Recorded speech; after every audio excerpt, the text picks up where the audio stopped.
زما نوم احمد شاه دی. په وطن کې د کونړ ولایت مرکز اسداباد اوسېدونکی یم او دلته په امریکا کې ټکساس سن انټونیو کې اوسېږم.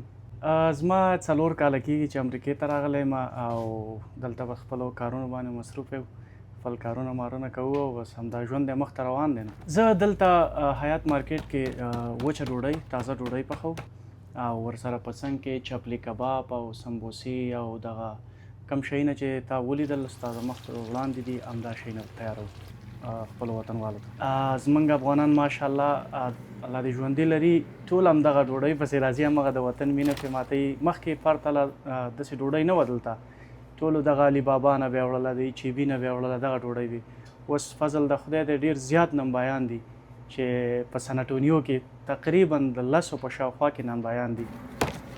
نو ټول وطنوال هم د دغه ډوډۍ نه استفاده کوي او ښه پرېمانې وړي. ډوډۍ داسې ده چې د ډوډۍ کار لږ سخت دی چې هغې ته به اول خمیر جوړی، بیا به ورته پیړې تیارې، بیا وارې، بیا پخې.